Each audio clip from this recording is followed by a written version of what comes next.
So we're here today talking with Samuel Price, our Judaica Library's major benefactor.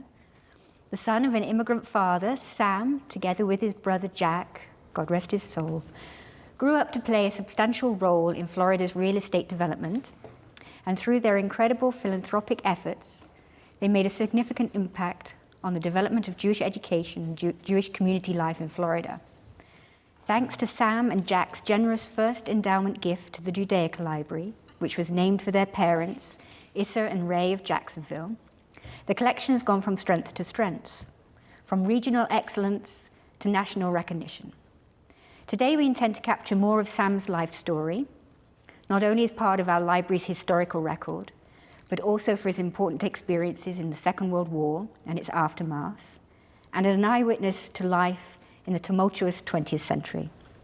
Sam is joined by his sons, Charles and Ira, who will be participating in the conversation and helping us to capture all of those memories.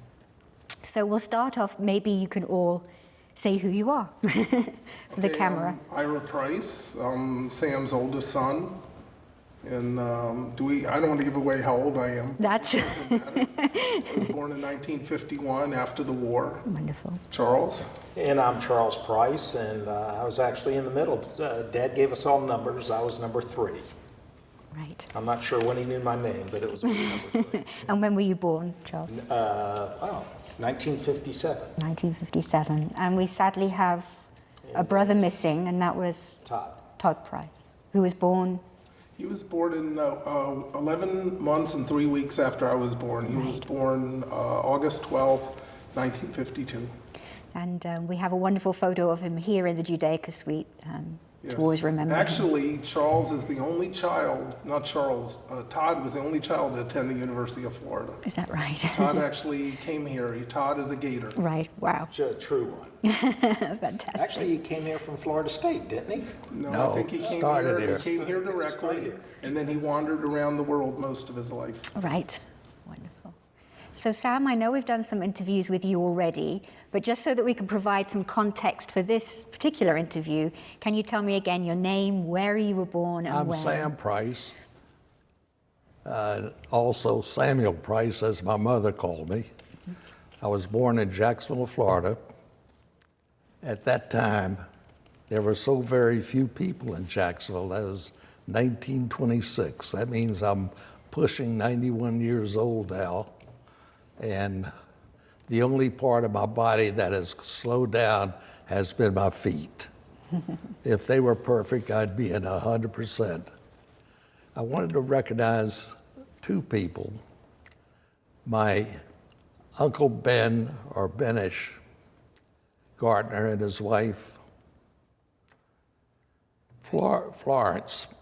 Florence passed away this past week at the age she had to be 94, 95. Benish is 95, still living. And they have been married a total of 74 years. Wow. I mean, that's some sort of a record. And there's my son, Jonathan, who is not here today. He's in the communication business. And there's tail end Charlie, my daughter Elise with her 2 children, Liam and Lauren. They live in Lake Grove, New York. They're still there. Wow. You've got a large family. And so was everybody in Jacksonville at one point, or? At one point, you got so you knew everybody, either by name or by face. Right. And when I went to services in Jacksonville with my grandfather, who was from Poland, on Saturday morning, he did not take public transportation or would not ride. We had to walk from 3rd and Silver Street to Post Street. That was a long ways, but that's what we did. Right. There was a streetcar on College Street at one time. I guess this goes into Jacksonville, the city of Jacksonville. Post Street was the main street from Gainesville to Jacksonville. And every weekend, there were many people who showed up at our house, usually in the middle of the night, our house, I don't think we had a key to the front door. But in the morning, we'd find out how many people my mother would have to make breakfast for. One of them is Stanley Tate. He still reminds me of spending the night in Jacksonville. In my early days on Post Street, it was a two-way street, but the traffic was such you could go out and play corkball in the street and not have to move very often. Wow, hard to imagine. Up on a corner, there was a Lutheran church, and I think Jack and I were maybe 3 or 4 years old playing on the porch. And we were under a glider. It gave us a sense of security being out of the rain and enclosed. And all of a sudden, a flash of lightning hit the Lutheran church on the corner.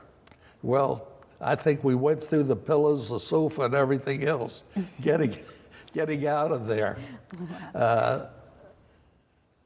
There was, in our early childhood, we used to walk to the theater. It was just 1 mile from our house to the Five Points Theater. And I still remember the appearance of the fellow who took the tickets. Well, a side story, every week they had a lottery, and they raised that prize $1 a week, and we did not want to miss that. And on the way to this, how we got into this theater, walking to the theater, we'd stop and pick up Coke bottles and sell them back to the concessionaire or whoever, what store we were near when we got 10 cents. Well, that particular weekend, we got our ticket, went in, sat down, and before anything started, they called the numbers. Well, we won $11. Wow. $11 in those days, I mean, that was lots of money. We got so scared with that much money on us, we ran all the way home. And we told our mother, look what we won. She said, let me hold it for you. I never got it back. It was an investment in my future. Right. What could $11 buy you then? $11? What Well, would it be I worth do now? remember a loaf of bread was, I believe, 10 cents. Wow. A quart of milk was just a few pennies more than that. But we used to get our milk delivered by a milkman every day. And I still remember the milkman and the handle of the carrier he carried when he walked up on the porch. And we had to run out every day to get the milk off the porch. On particularly cold days, the coldness would force the cream at the top of the bottle to expand, and usually it was spilling over the bottle. I never did like that milk. It was when they shook it, they shook it. It never did dissolve all the cream. Right. I learned to like the cream and I learned to like milk both, but that was we had. We had at that time a pet chicken. They're really trucks that pass by a chicken, a small chicklet. What do they call a small chicken? Well, anyway. Pullet? Rooster? Well, anyway, it fell off the cart and it broke its leg. And we took it in, put a toothpick on it. It recovered, and just let it loose in the backyard. Every night it'd walk up to the front door and peck. We'd let it in, take it off, take him through the house to the back, and we named him Dinner, of all things. And we called for dinner. Well, we also had a white Spitz, and the white Spitz made dinner of dinner. Oh. So that was the end of our chicken story. How many Jewish families were there at that point in Jacksonville? Do you know? I have no idea, but most of them started in Springfield around, well, earlier than that. I remember going with my grandfather to the synagogue on, it was right next to the Jefferson Street. Right. And it was modeled after the old-fashioned European type of synagogues with the bema right in the center Right. rather than up front. And cattywampus from that, there was the YMHA, Young Men's Hebrew Association.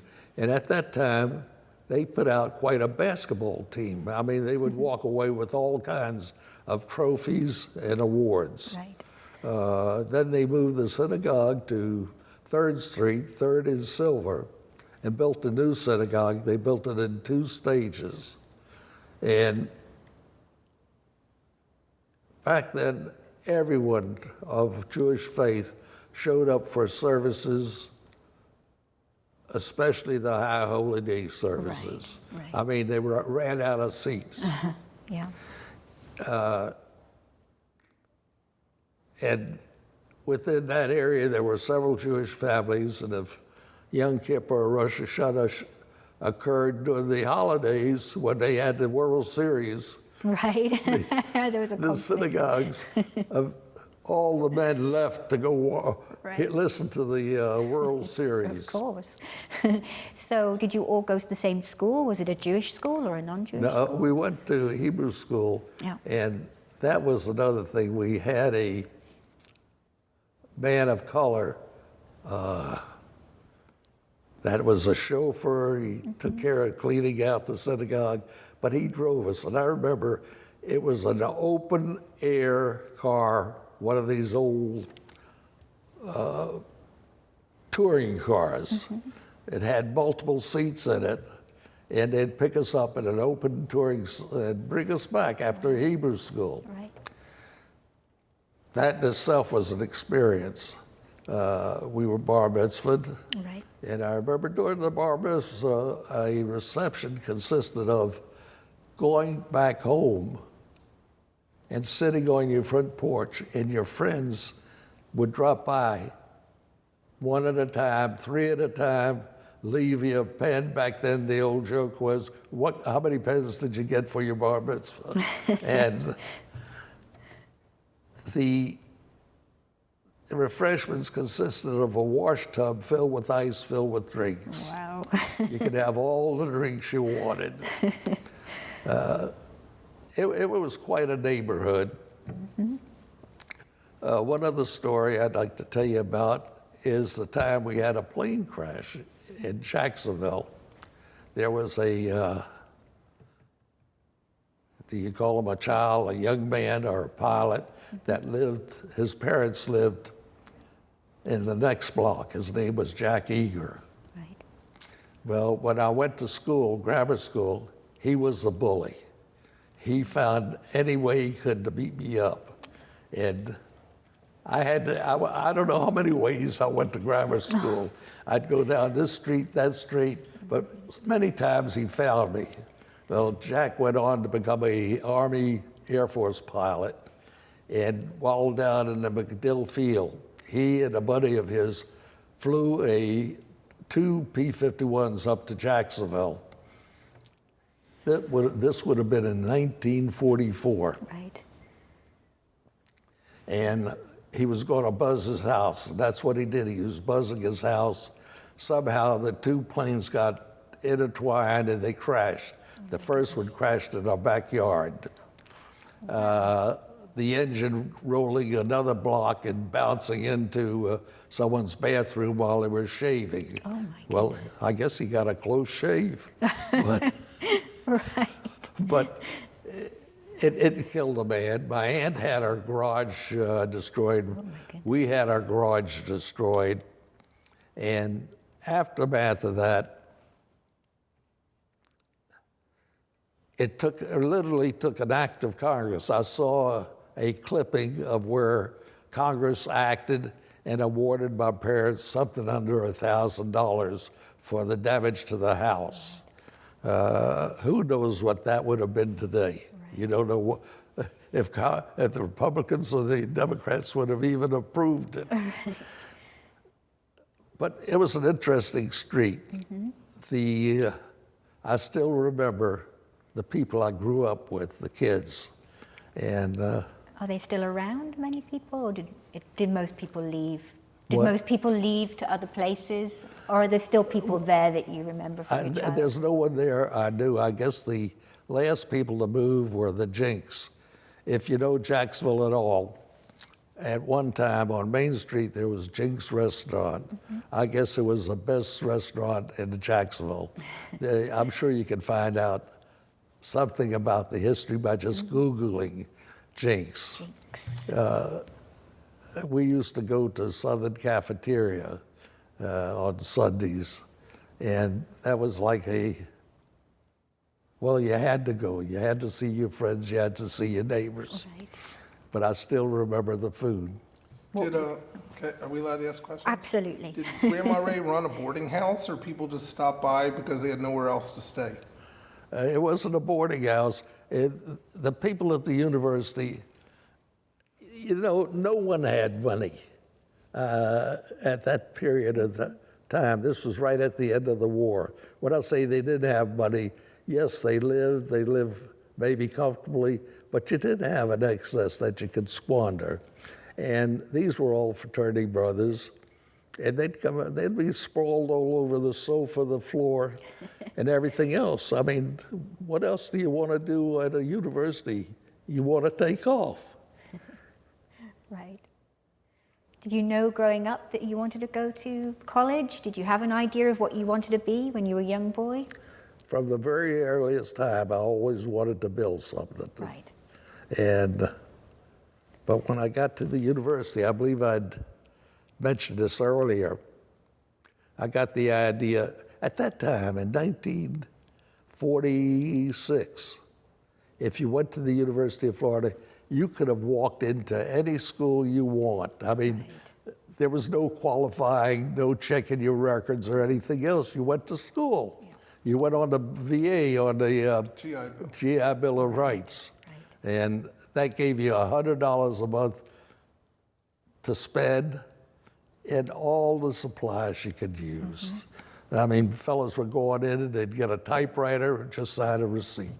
Whatever it was, you got all your books. What more could you ask for?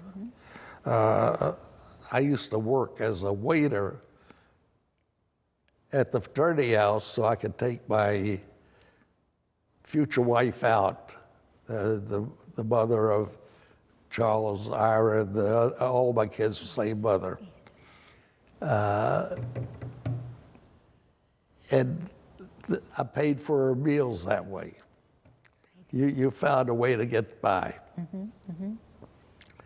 But college came after the war then. College came after the Right. war. So If it weren't for the the GI Bill, you would have, how would you have gone to college? Well, I still say anybody can go to college if they really want to.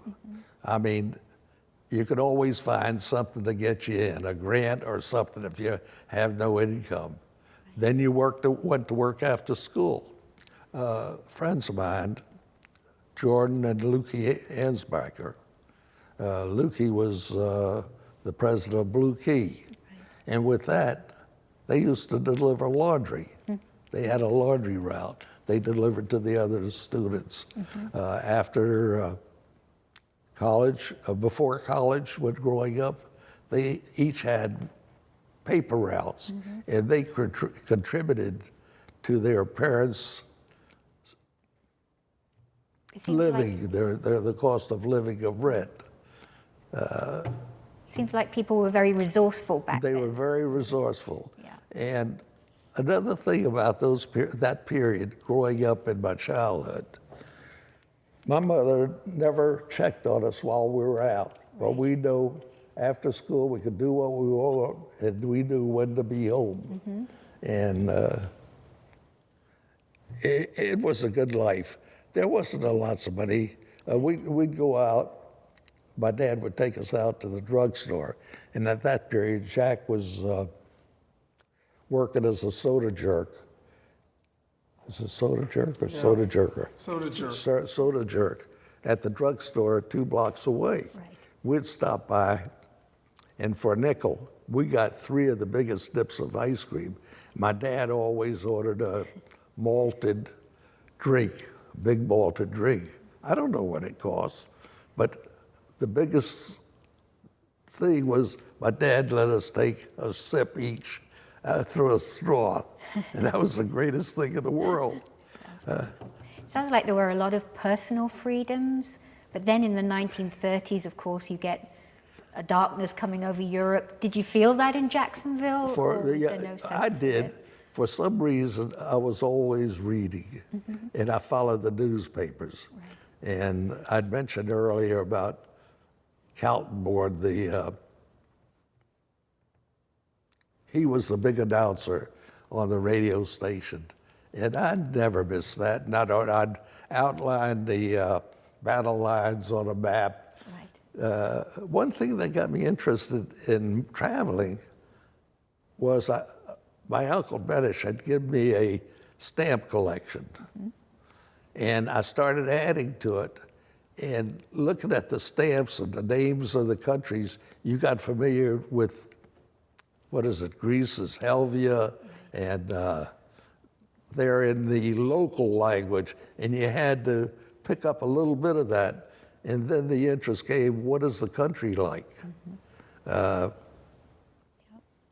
stayed with you. It's not intentionally, but it is a learning experience. Right, absolutely. So in 1939, when war broke out, how old were you? 39, I would have been about 15. 15. And so when did you 14. sign up? I signed up while I was 17. And they allowed me to finish high school. Right. And from there, with another student who I knew very well, Bill Queen, we signed up for the Navy. And why did I sign up for the Navy? Well, Jacksonville's been a Navy town, but during the war, Post Street was also the way in from Camp Blanding to a major city. Camp Blanding was one of the larger military installations in the country at the time. And I was amazed riding out there. My dad rode out there once or twice with us in the car, and you'd see little shacks all on the highway of families that went with their husbands when they went into the Army and stayed there. I don't know the arrangement, but today you would have called it the lowest sort of habitation you could ever expect to see. Right. So, amazing how they got by. yeah, I mean, it was interesting, and you got to know it. Right. Jacksonville Naval Air Station was a wartime camp, is Camp Foster, my earliest memory, and it was a World War I camp, Right. in which they had, I believe they had National Guard there, but they had two cannons at the entrance, and they had shells there. Side note, there was a fellow I knew as Red. He went to school, I think it was a year or two ahead of me, and he had gone out to camp, to the camp, and while there he started hammering on a shell, and it blew up. It blew out his eye and his hand, and you'd see him from time to time in downtown Jacksonville. He was just a fixture. I don't remember what happened to him. So Can we go back, or will it interrupt you? that's Cool. fine. Let's go Okay. back. You were a child in the Depression. What was the Depression like, and how did that affect Jacksonville? Well, Question. the Depression was like no one had money then. I mean, no one. And the people next door lived off food stamps. I didn't know what food stamps were. My dad made enough to where we would eat, not extravagant, but we had food, we had a car, we had a house that was paid for. But most of the people in the block didn't have that. I remember a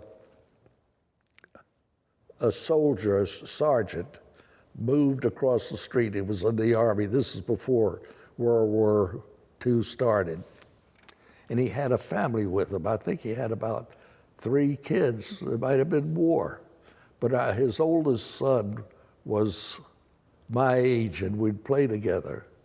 And the only clothes that boy had were his cast-off Army khakis, which at that time they were wool. Right. But that's all he had to wear. So did it affect your family, the Depression? I You just didn't realize- I don't say we lived comfortably, but we didn't have a want for anything. Back then, people visited people if you had a Sunday. I mean, I remember driving down to St. Augustine, and it seemed like a real excursion, all-day excursion to drive to St. Augustine on a two-lane highway to visit relatives. And when you got there, you didn't play ball. You sat down and discussed whatever you're going to discuss. And the kids got together and did whatever they were going to do. But it was more on a person-to-person. When I heard that World War II started, I remember driving through San Marco. But I believe I discussed that earlier. Mm-hmm. And Right. Your mother worked before you went off to the war. Your parents, what did they do?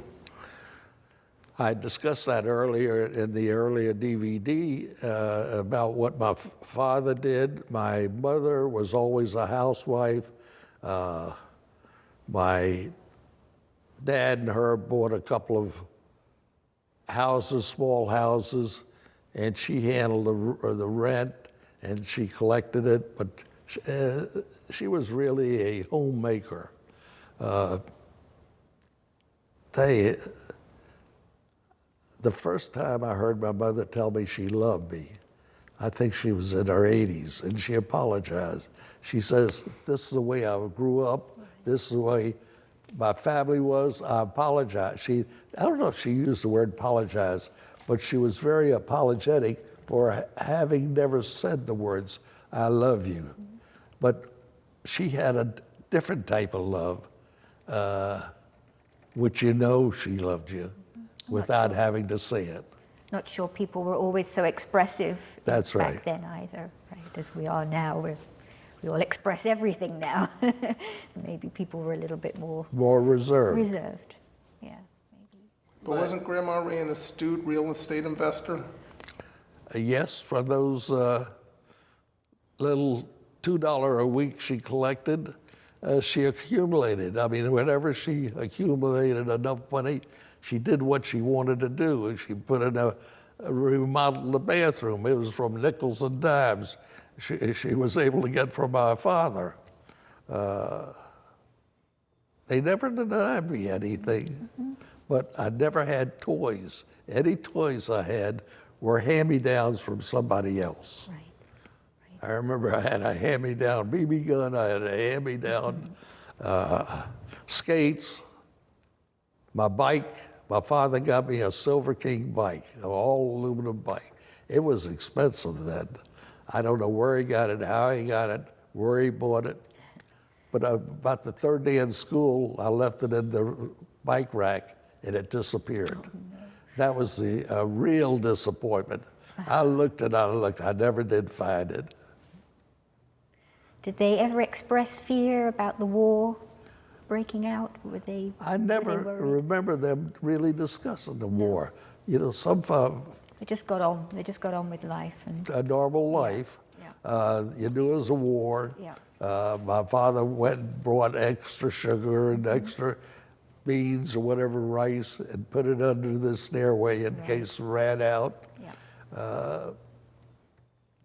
And did you do your basic training in Jacksonville, or No. did you have to travel away? My basic training, I left on a train from Jacksonville, and it was just one of those old railroad cars where the seats went either one way or the other. You just pushed them back and forth. As I remember, they were wood. And we took off about 7 o'clock in the evening. We traveled all night. The next day, in Georgia, wherever it was, we pulled up the middle of some small town, the railroad running right down the middle. And someone got off and went to a restaurant and ordered box lunches. That's what we had. I don't remember stopping for dinner. And the next night, still on the train, we stopped at the siding in Richmond, Virginia. And just a couple of tracks over, there was a Pullman. And you could see it. Who was in the Pullman? German war prisoners were in the Pullman. We were in the bottom of the barrel rail car. Right. But then we went on to Camp Perry, Virginia, and it was a real experience for me because I had my own bathroom or own shared bathroom at home, but no one was there with me. But having to go into a gang shower, having to eat with everybody at the same time. You washed your jeans or whatever you were wearing in a bucket outside the Quonset hut. And it was June, July, and August, and Virginia, and the parade grounds were on clay. It got mighty hot. Right. And were there lots of people of the same age, or no, all different ages? I should have brought you a picture of the boot camp class. Right. The drill sergeant, it was a CB camp, and the drill sergeant was a carpenter's mate. Mm-hmm. But I guess he wasn't quite as hard on us as other drill sergeants. Right. There's a fellow there, he must have been in his 40s, marching with the kids, right. 17, 18. The majority of us, this was a little later in the war, were young, right fresh out of school. And they assigned us to, we all went to Norfolk, where they split us up. Some going to this school, some going to radio school, some going to, machinist schools. And from there, there's within the Navy, though. They're all within the Navy. Right. And at that time, I had an appendix attack, and I discussed this earlier in the DVD I did previously, so it's foolish to be redundant. And then they put us on the Gaynard, split us up basically between the Drexler, which was also the same class as us. DD 741, we were DD 706. The numbers didn't matter because they were made in different shipyards. It would have been finished at different times. So the differentiating in the 741 and the 706 was just arbitrary. Mm-hmm. Well, they went and put us on the 706, and most of us didn't know anything. Right. And then we did a shakedown cruise to the North Atlantic, which in itself was quite an experience. The waves, they would go over the bow and end up on the stern, the fantail, or whatever you want to call it. That's the only time I ever got seasick. After that, I was cured. It's a good Drexler, as I mentioned earlier, we did picket duty. Picket duty was where they put you between the friendlies and the enemies. Mm-hmm. You're the one who caught the brunt of it. And they were sinking or damaging so many destroyers, they were literally running out of destroyers off Okinawa. Mm-hmm. And I remember seeing the Wainwright. It was a DMS being towed back as we're going out to cover its station. Not a thing above the main deck standing. Everything is wiped out. And that's what we saw day after day. We did 30 days on picket duty, and from what I understand, that was the most done by any ship. What was the name of your ship? The Gaynard, DD 706. Well, you have to mention that you were subjected to kamikaze attacks. Yes. Several times, and I mean more than several times, squadrons or whatever you want to call them, 50 or more Japanese plane would head towards our direction. Mm-hmm. And I feel like the Japanese really did themselves an injustice by not sinking supply ships and troop ships rather than the military ships. And late in the campaign, we became a fighter directorship, which we put on special crews of radar men to track the flights in. There were so many planes coming in, one operator couldn't follow all of them. And the Drexler was sunk. We'd done duty with them a day or so earlier. That's on the picket duties or changing positions.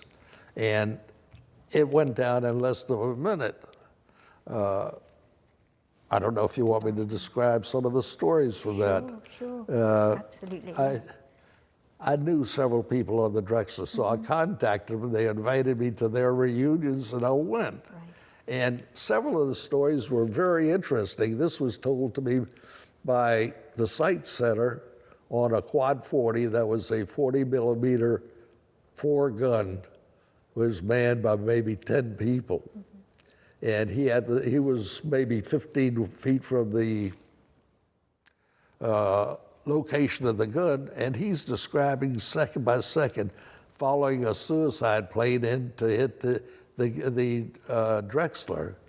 And he had told me there were some Marines on board which they transported to Okinawa, and they told him if there's anything incoming, hit the deck. Right.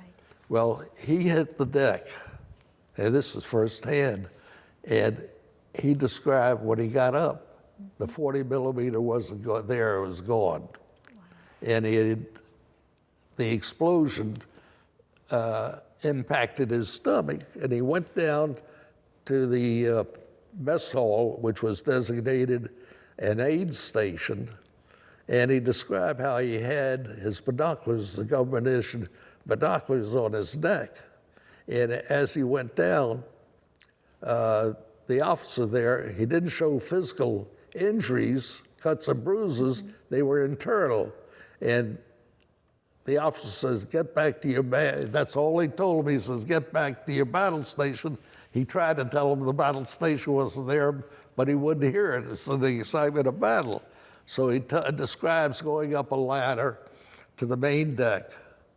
And up there was the mess station for the officers, where the stewards prepared their food. And he described wrapping the binoculars in a towel, so as government issue, he had to take care of them. He put them in a sink, and he walked out. As soon as he walked out on deck, the other kamikaze hit him, and they went down in less than a minute. If he had stayed down there, he wouldn't have gotten out. I remember the pharmacist mate, and there was only one pharmacist mate survival, describing to me how he was on the front end of like a stretcher, but it's a metal basket in which they transported the wounded out. And he had just gotten out he described, and going through the motions, how he tied a belt around a man's leg as a tourniquet. He had lost his leg. And the doctor was on the other end of the stretcher carrier, and he was on the front end, and he just got through the hatch. That's when the second one hit. He never saw the other two again. Do you know how many survivors from the They lost 157 out of 300. Wow. And they didn't take them prisoners, right? They would just leave them there, as far as I understand. Well, there are very few images I have from World War II, and that's one of them, is I've got blueprints of the Sumner class. Right. And the men on board the ship, everything was dogged down. That means all hatches were locked, or not locked, but closed. And after the second one hit, the ship went under in less than a minute. It blew the fantail off the Drexler, and it just went down. And I tried to imagine how it is trying to get out of the engine room. There's a ladder up, But when the ship's going down, just the time element of getting up a ladder, which is cockeyed. And I just can't imagine what they went through. Didn't you have to recover pilots? Wasn't that part of your job? Yes. Well, there was a plane shot down near us, and we went looking for survivors. And we come aboard, came up on a pilot floating in the water, face down. Again, that's about the only other image I have of the battle. Seeing that man floating, stretched out, and he looked like Joe College. I mean, just like someone on the university. And he had a leather flight jacket on. I could see his watch. I could see a hunk taken out of his hind quarter. I don't know whether there's a shark or whether the crash did it. And they pulled him aboard. And all I could think of at that moment, it just stays with me, his family doesn't know. And I guess it's not empathy, but just hurt when you see that. So when was that, May and June of 1945? That was in May of 1945. And then after, the war ended in August, right? That's right, August 15th. Where were you? Well, no, there were two different dates. One is the signing of surrender documents, and then there was a succession of hostilities. So you went to Japan, didn't you? Well, first we went to the Philippines. We were on the way back to the Philippines for R&R, and we didn't know at the time, we were purportedly the closest ship to the Indianapolis when it went down. We didn't know anything, didn't know to look for anything, but we were purportedly in the proximity of where the ship went down. And I guess they didn't pass any information on that ship. They when had it went. radio silence, I think. It sank and nobody knew. Nobody And knew. They had a system of checking on boats. They didn't and have do the, it. everybody was excited about the succession of hostilities, and why going? Nothing could happen. In the whole time during the war, was there ever any conversation or knowledge of the Holocaust or what was going on? Or were y'all have any awareness of what was going on in Europe?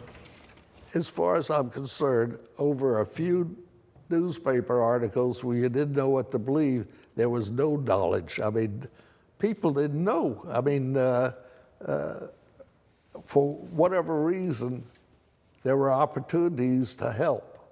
There was the the ship that they went to Cuba, went to the United States, St. Louis. and they had to return to Germany. And very few of those people on that ship survived. Actually, the truth of the matter is a lot made it back to Europe because they didn't have the concentration camps set up at that point in time. But probably many people didn't ultimately survive. Do you think it would have altered your view of the war? I mean, you were fighting anyway for victory, but if you knew that you were also fighting to free Jewish people in Europe, I had no knowledge. I hadn't seen anything. The local papers didn't write about it. And what do you know is what the media tells you. And do you remember how you felt when you finally did find out? it was more anger than anything else about what could have been done, what should have been done, and what was done. Right. It was. Did you hate Japanese when the war ended? Did you hate the Japanese in general or in particular? The Japanese, I still call it the Japs. I was a force of habit, but you looked at them as subhuman, and I still believe I have Japanese friends, very dear Japanese friends who have passed away since, adults. I don't believe you'll ever know what a Japanese is thinking. And I mean, I've been taken on the inside, the outside, and socialized with them. But I did find out on subsequent trips to July to Japan. And I don't know if it's unique or not,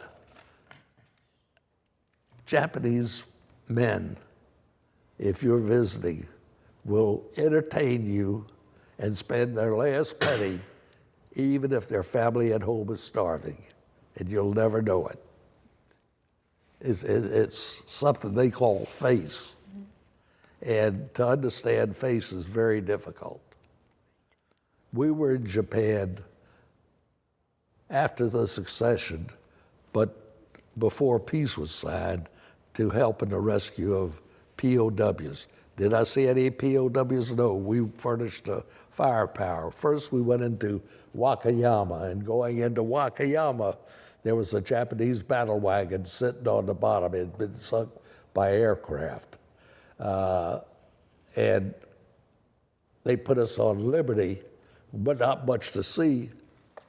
But the Japanese didn't show any emotion about, you'd think they'd be angry, but I never ran into one that showed anger or disgust or even surprise how they were. And they didn't have anything. While there, I mentioned earlier, I was in Hiroshima just weeks after the blast. And the building everybody shows with the dome, I was all through that building. I kicked up dust. No one told us anything about radiation, X-ray, or anything. I mean, you're on your own, do what you want to do. How did that make you feel, the bombing of Hiroshima? Well, when we got to Tokyo, Tokyo was in worse shape than Hiroshima. Right. And I know more Japanese were killed in the Tokyo bombing, fire bombs, than were killed in Hiroshima or Nagasaki. The thing is, it's the impact of one bomb or the impact of thousands of fire bombs. And I don't know how they handle it emotionally, not show something, because miles of Tokyo were burned out. It was on, as far as you could see, you couldn't see anything. They have a very strong honor. Yeah, it's their pride. Not letting you know their emotions, their real feelings. But you visited years later, right? What? You visited Japan many years later, as you Many said. years later, I went, and I think I mentioned, if you remember, a fellow named Yoshio Tanaka. Right. Got to know him on an airplane, but I think I discussed that in the earlier DVD. And we remained friends almost his entire life. Right. Yoshio died maybe a year and a half ago, but when he visited, he would fly from, he had someone he visited West Coast, and then he'd fly to Jacksonville. I think he thought it was only 3 inches away because the map said that. Right. But he was a perfect house guest. I mean, just unusual. Once he brought me a platinum watch he'd picked up. I mean, he really brought expensive gifts and really never expected anything. He'd pick me up. He paid for my trip to Japan one time without me knowing it or realizing what was happening. He took me to Milan one time. He was just passing through, asked me to join him. And later on, his son lived with me for a period of time, maybe 6 months or a year. He went to school in Jacksonville, and he was trying to perfect his English. And later on in life, I took my grandson with me to Japan, and Yoshiaki, his son, took off, and really we saw Japan through different eyes like no one else has seen. Right. That must have been And amazing. he was very good. And I went to I mentioned it before, There's a Yashikuni Shrine, which is the same thing to us as Arlington Cemetery. Right. And maybe they feel like it's even more important. Mm-hmm.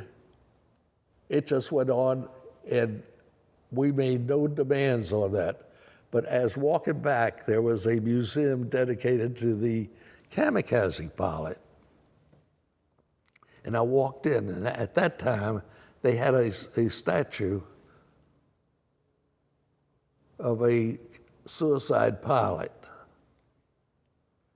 I might be redundant, but I'll go into that a little later.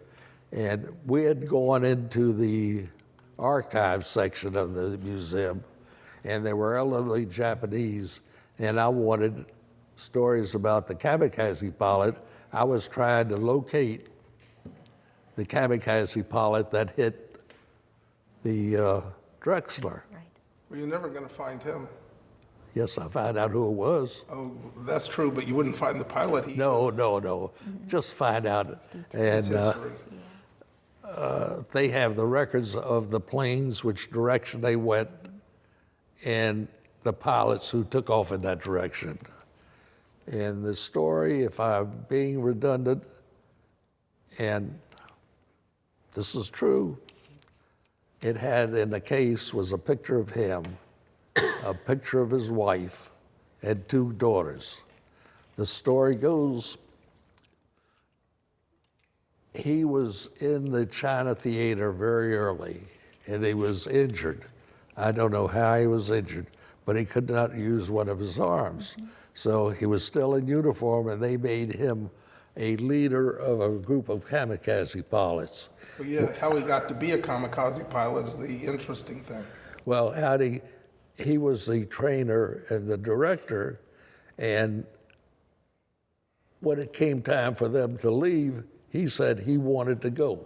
But remember, he was married and he had 2 daughters. Yeah, but that's in sequence. He wanted to go, and they wouldn't let him go, and they wouldn't let him go because he had a wife and 2 daughters. Mm-hmm. Well, there's correspondence there in the case from him to his wife. His wife took the 2 girls, went down to the river, jumped in, and the 3 of them drowned so he could make that trip. Okay. So they were always usually unmarried? But he was the instructor. Right, I see. And he made that final trip. I got his name. I've got it highlighted in a book. Yeah. But they were very reluctant to talk to me until my friend Yoshiaki. Did you and Yoshiaki talk about the war much, or not really? I never talked to him about Yoshio. Mm-hmm. And a little bit about Yoshio, I don't understand. We were friends till the very end. Mm-hmm. And early in our relationship, he needed some money to make a deal. And he was a real entrepreneur. And I signed a note for him at the bank, $25,000. And he didn't respond. He didn't think anything was wrong with that. I mean, this was just a friendship deal. And when he didn't do that, later on, he came and paid it off. But later on, he got involved with a condo out in Arizona. And just let it ride. When it came due, he wanted me to pay it off.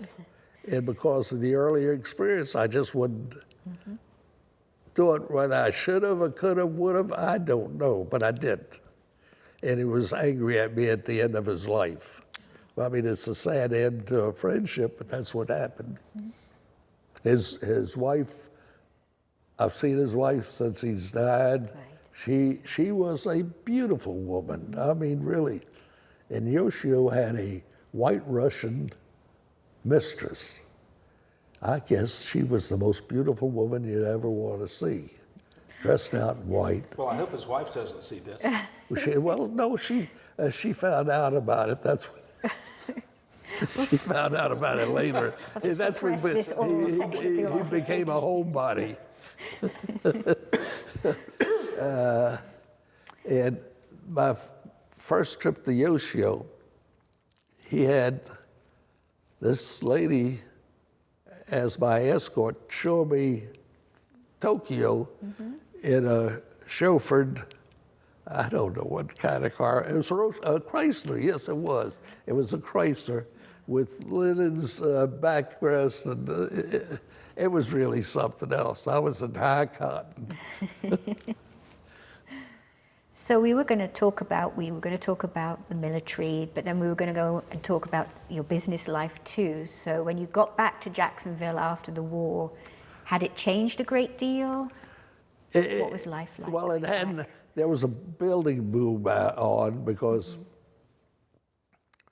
there's a VA, and those who got out, you could buy a house, and a VA loan, you didn't put anything down. It was either 4 or 6% interest, and it paid off in 10 years. A house then, I think, was around $4,000. My uncle bought one. I know a bunch of people who bought them. I mean, they were so reasonable. And the same thing, you could go in business so easy. All you had to have is the desire and not being afraid of failing. I do say there's nothing wrong with failing if you learn from it. Right. I mean, you treat it as an experience. And Jack and I went to work for other contractors, and Jack started out by himself. He built in a subdivision called, I believe it was Tidewater. And then we got together, and we built 3 houses at first. And the houses were $8,000 a piece, if I remember correctly. Could have been much more than that. And we just finished the 3 houses, and this might be redundant again, but we're sitting out on the stoop on a Saturday morning, and I don't know whether it's Jack or I talking to each other. He says, "What do we do now?" Right. And it was raining, and someone drove up, walked in, and bought a house. You know, I mean, you can look at statistics and reasons or whatever you want. I don't know if it's sometimes where the moon is right or the sun is shining. I don't know if there's any stimulus in any form of belief of why you do things. Reminds me of a story. I tell you, there used to be an Italian restaurant. At one time, we had an office downtown, and we'd walk. There wasn't a restaurant, and we'd walk to town. The center of town is maybe 3 blocks. Right. And we passed this Italian restaurant, kept passing it. Giuseppe's, that was the name of it. And we'd stop by and have lunch. Well, we're having lunch, and I don't know whether it's spaghetti and meatballs or meatballs and spaghetti. And I look up, the fella had the biggest espresso machine you ever saw. It was all copper and brass, had valves all over it, and literally, Jacksonville was a little, I won't say backwards, but colloquial. And I don't know anybody who knew what an espresso was. So the proprietor stopped at the table, and he was like fresh off the boat. And he had bought the place. It was an existing place.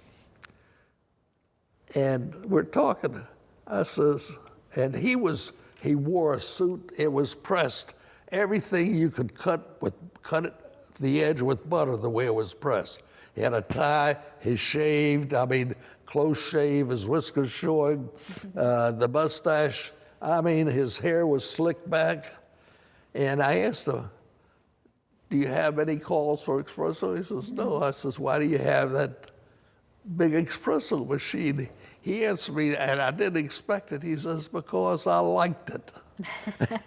That's why he brought it from Italy. And, you know, it's true. Many reasons, many times, especially today, You buy something because not that you need it, not that you want it, but you like it. So that's another thing I reasoned out. Sometimes you have to go on your instincts. That's right, that's right. So what happened after the 3 houses? Then we bought a couple more lots. Are we in the 1950s now? Yeah. We're in the 1950s, early 50s. It would be maybe about 1953, 54. I had left the city of Jacksonville with the mother of the kids to go back to Philadelphia, where her father said the streets were paved with gold. Right. I made a mistake. But well, then we started building houses. Now, back then, building houses, if it was ever a science, you dug a trench, you put in a couple of rebars, reinforcement bars, and you poured concrete. Tricks I saw being done by other builders was after the inspector left, they'd pick up all the steel, walk it over to another footing, get another inspector, start another house. The funniest thing I ever saw done during that period was at one time, you could put a 12-inch board, ponderosa pine, that was very inexpensive, on the roof. Well, what happens, you put a board too wide, it's more apt to cup and raise. And the roof was all done, and the inspector came by, looked up in the scuttle, saw there were 12-inch wide boards. He says, you have to replace all of them. Well, the fella had a man go up there with a black crayon and a straight edge and draw a line through the boards. When you look it up, it looks like a shadow. He finished the house. Right. But those are, you get so you see lots of things in your lifetime. Some things you have to do something about, some things you decide not to. Time will tell whether you made an error or not. So it was the 1950s and after the war, so economically difficult, but did it feel like there were abundant materials? There were there were always shortages. I mean, but the squeaking wheel gets the oil. Right. Just I had to mean, be if determined. you were friends with the supplier, then you got at the head of the list. Right. And perhaps there were more opportunities in cities like Jacksonville that were still growing. Anybody with guts or gumption could start a business. Right. I've never heard you or Uncle Jack describe a hardship. Is there a reason? I mean, did you just not view life's incidences as hardships and it just was life? I've never heard you describe it any hardship. I think both of us had an attitude, you know, tomorrow's going to be better. Right. I mean, we ran into some difficult situations, and I don't know whether it's my own personal feeling that if you can put you in the grave, or if you say tomorrow's going to be better, in my whole experience, tomorrow's always been better than the problem today. It has, I don't know how, but it isn't as serious. You've thought the problem through, or luck was on your side. There have been many times we've hit obstacles. But back then, anybody could have gone into business and done something. If someone was on the street, it was their own fault. First time I went in to make a loan it was the Atlantic National Bank. What was the banker? I might have mentioned this last time. I went into, we'd been banking there maybe a year or 2 years, and I went into the banker, the treasurer of the bank and said, I need to borrow $5,000. I don't think it was 10, I believe it was 5. He says, all right, it's in your account, come back in a couple of days and sign a note. Wow. That would never happen today. Right. But if you shake hands on a deal, it was a deal, not a bunch of contracts where there are wiggle clauses to get out of the problem. There are many more restrictions today. Many more restrictions. The banker used to be your friend. Today, you better not say he's your friend, he's going to screw you. So how'd you get to building a couple houses to the next? Well, we built houses, and in every site, every stretch of your imagination or any period of time, there are going to be dips. And I'm sure if you aren't prepared for it, or you let it get you down, it's going to bankrupt you. Well, when it came a dip, we started building warehouses. The house builders stayed building houses. Right. And at first, it was a survival mode. And I don't know, there's luck and fortune and all these other things. Henry Turner, my partner on a group of buildings that we built, most honest man I've ever met in my life. I mean, really a good partner. I would trust him with anything I had. And he came up, Jack and I always managed to squirrel away a few bucks, and we got into an industrial park, a 200-acre industrial park. And we developed that. And Jack was great with holding the books together, holding the thing together. And we completed it. It's one of the larger industrial parks in the city. Well, it's all finished. And many of the lots we sold too cheap. That's all right. And we started building one for ourselves. We'd build one for somebody else, we'd build one for ourselves. So it was a modest starting, but it worked for us. But it wasn't like a grand plan that you sat down and you laid out. It was really never planned out that. Opportunities. Opportunities. And Charles and I are doing this today as opportunities.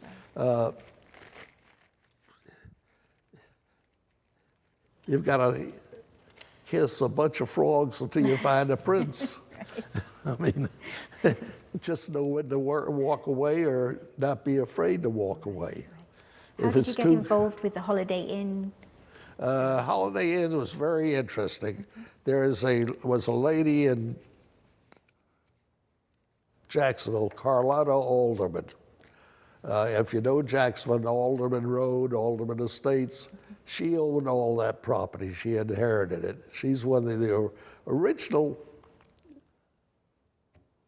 residences or people who grew up and born in Jacksonville. She was as old as Methuselah. But after meeting her, we built a 16-unit apartment house for her. And she was very interesting to listen to. Her family donated the Hemming Park to Jacksonville. And most people, she told me this, and I don't know where it's written, but she told me there's a reversion clause in the deed if they ever did anything commercial with Hemming Park. It goes back, and this is maybe 150 years ago.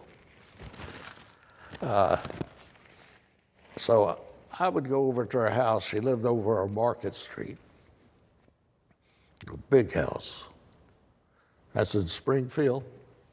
And I'd sit with her. And I was just amazed by her stories of Jacksonville. I mean, we would talk and we'd talk.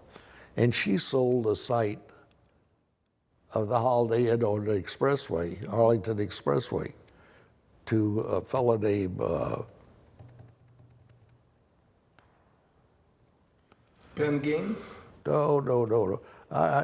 It'll come back to me. But he told me, go see the man, you could get the job. He was building another Holiday Inn. Right. Well, I visited him. He had a home in Charleston. I went up to Charleston, and he was building a boat in his basement. I didn't know how he'd get the boat out. I mean, it was too big to go through any entrance, but he was building it there. But he was boasting about how he took advantage of people. And when it came time to sign a contract, I knew what he had a habit of looking at his proposals like this, and he'd hold them up and hold them up. And I was reading backwards on what he had as he turned it. And I knew the price of the proposal, so I was able to negotiate a price.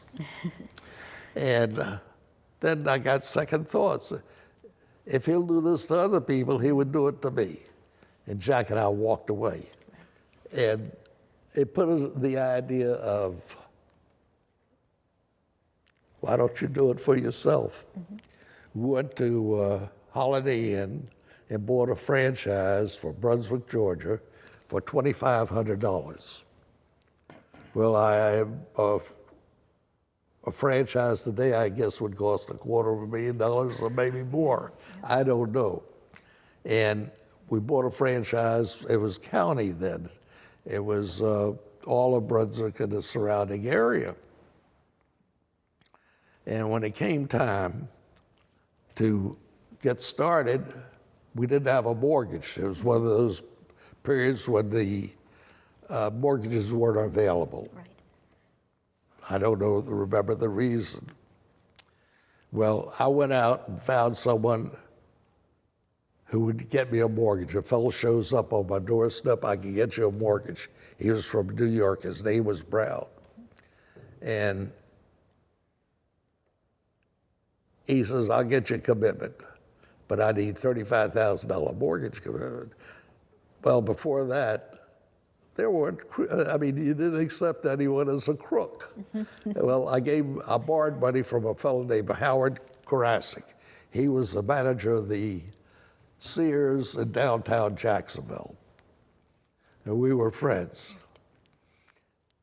Well, I gave him the $35,000, and I don't hear anything, and I don't hear anything. When I say I, it's Jack and I. It could be either Jack or myself or both of us together making the decision.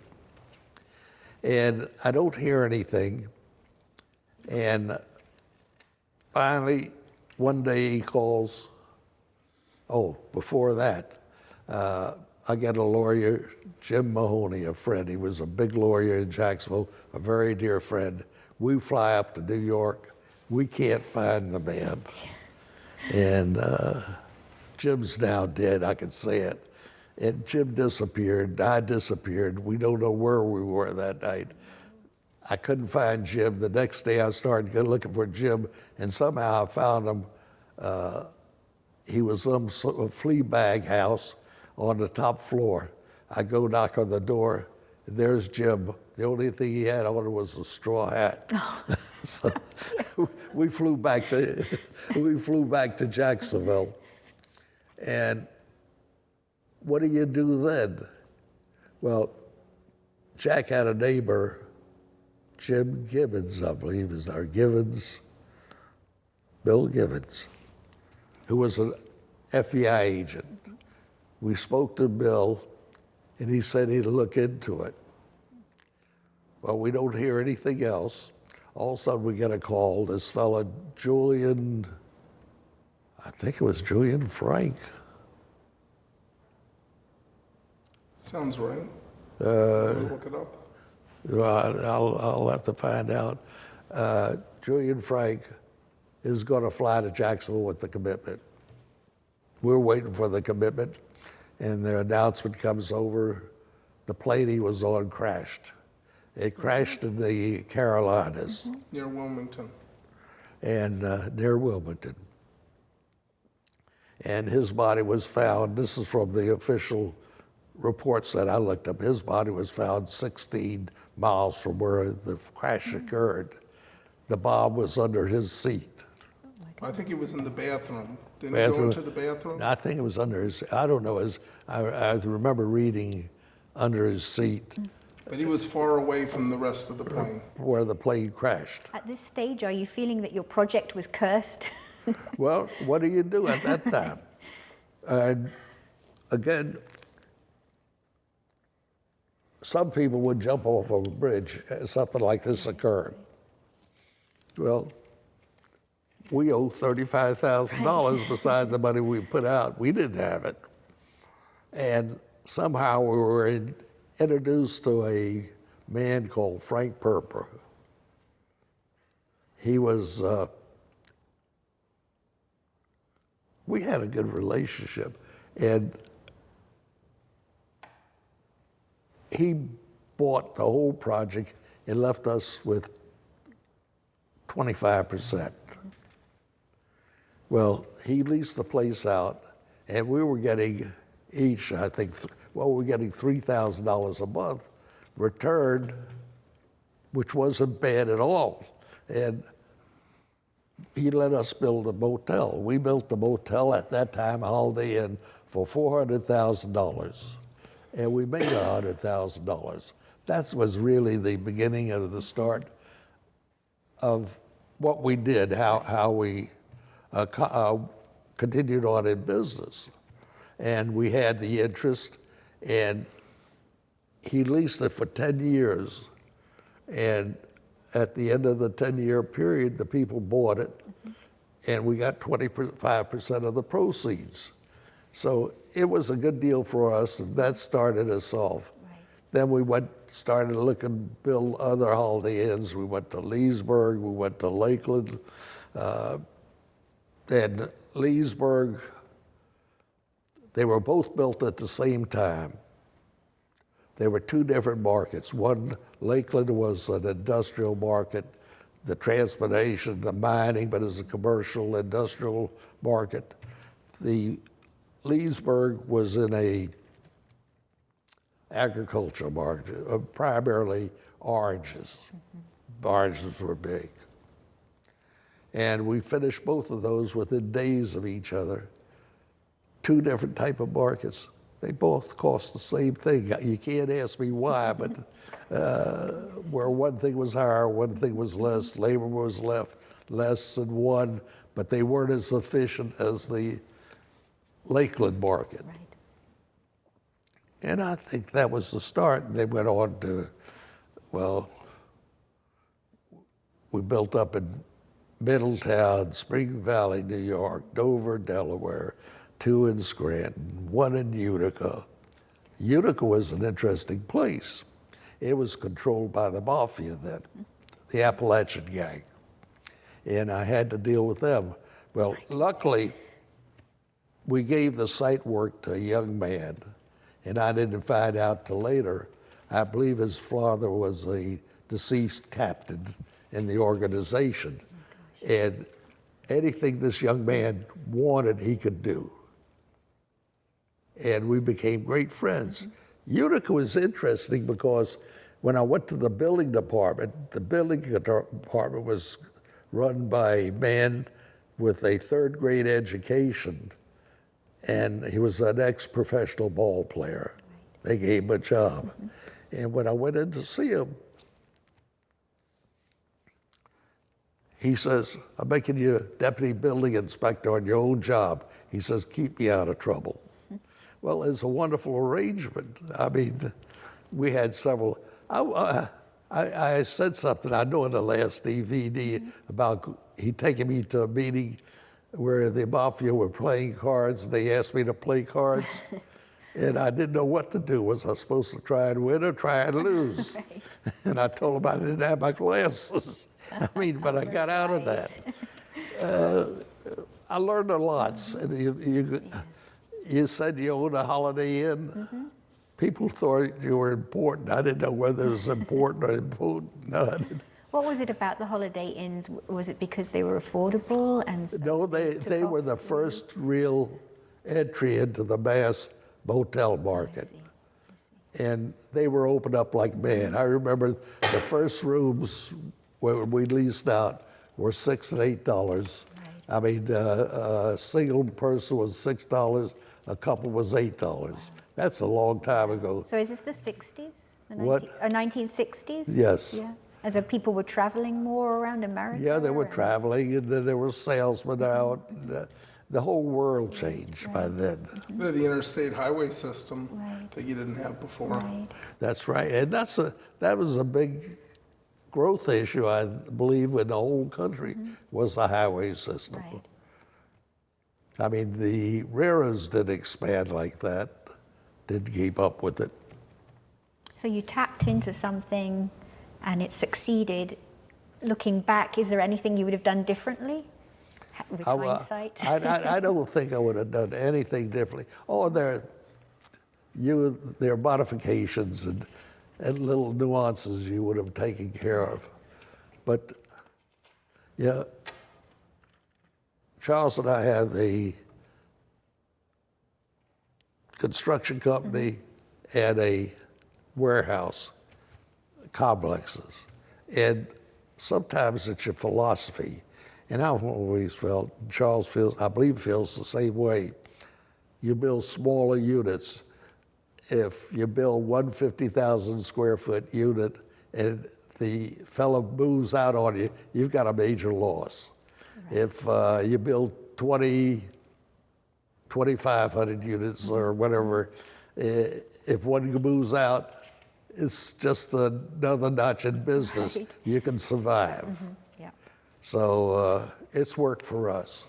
Well, I think to a large degree, Dad's never treated it almost as business and a tenancy. He's almost treated it as an opportunity to create personal relationships. Right. And it's through those personal relationships over the years that he's developed that is what was the catalyst for the majority of the growth. And him and Uncle Jack always had a policy of opening their house to people, which enabled them to earn their trust, their respect. Yeah, built a kind of a community almost. And he's continued that. So if you go in through any of the units, they won't know who I am or half the company, but they'll know Dad. Right. And that's, you'll see the softening of the eyes syndrome, I call it, where that's their primary focus. Right, that's wonderful. On my phone right now,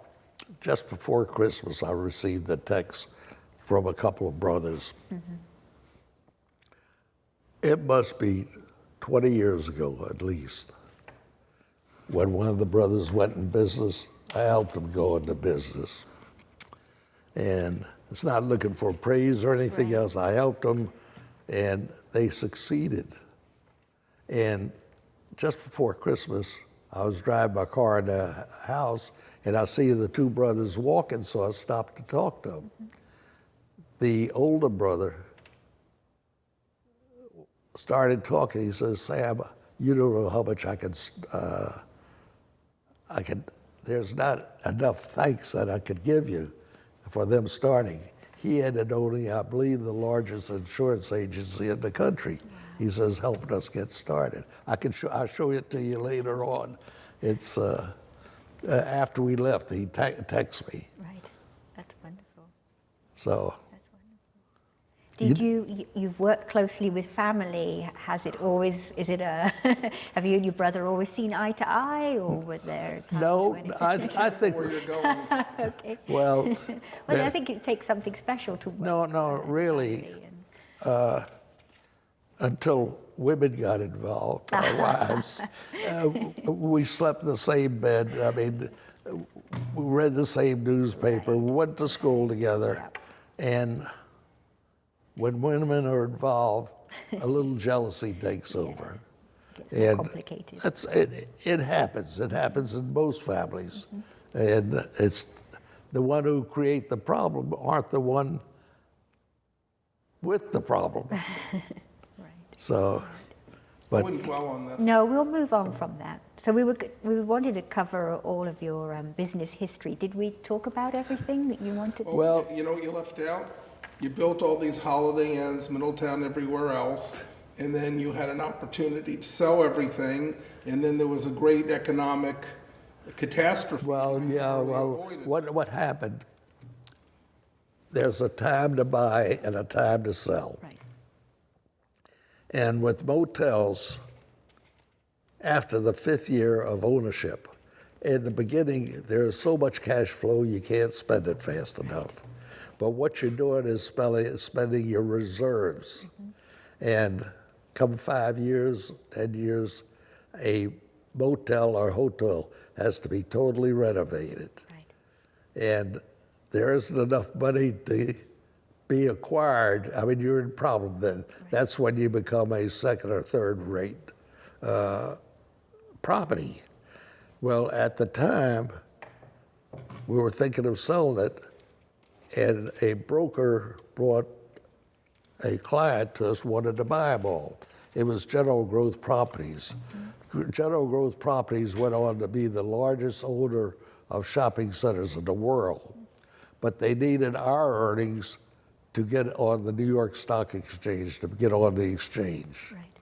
They had to balance out their books, and we gave it to them, and they gave us stock for assets. Well, Jack and I went into oil leases. I don't even know how much oil leases we had, but that we went into racehorses, and a fool and his money is easily parted. Well, it happened that the government changed the tax laws, and both of our change in tax laws, the leases weren't worth anything. But when you start, you keep going. We started building theaters. We built theaters in Georgia, South Florida. One of the stories, we built the theater for an owner in Fort Lauderdale. And when we finished the project, we had a good relationship. And he asked me to hold, I think it was $10,000. He'd pay me in checks, advanced checks. I could take in one a month, which sounds reasonable.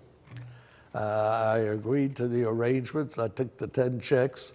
First one I put in bounced, stop payment. Well, interestingly enough, I read the Wall Street Journal, and it has an article about a stop payment is only good for 12 months.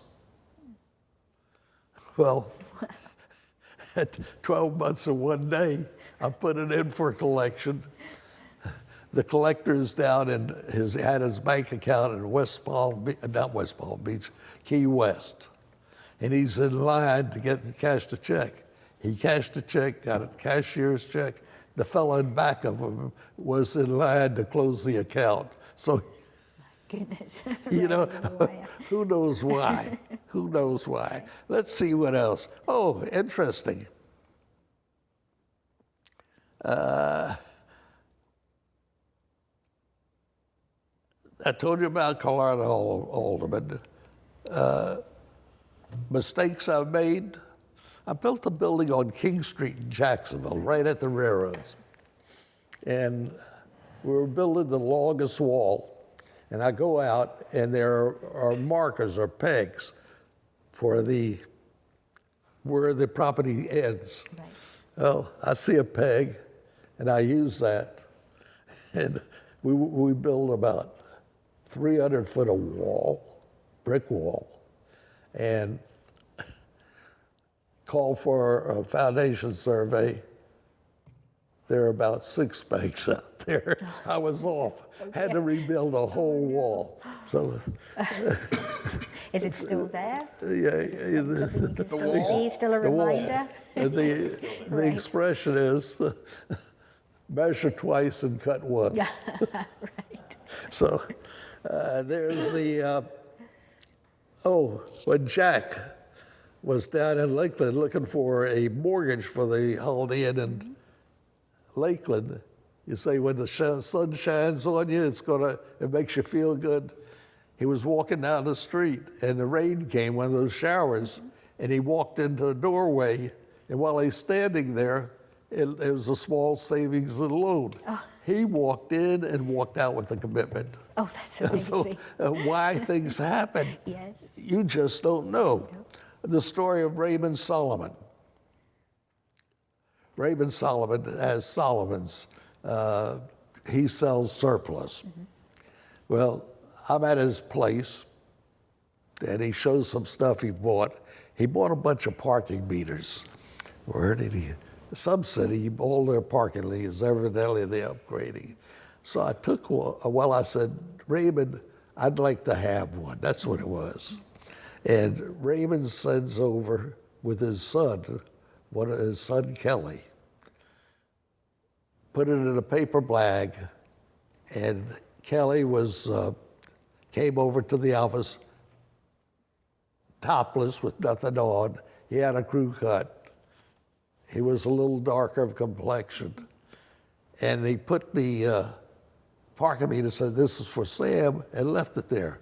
Well, when they put it down, it started the parking meter to work, and they thought it was a bomb. Oh my goodness. Well, they called the police, and they blocked off the whole area and had the bomb squad and everything else.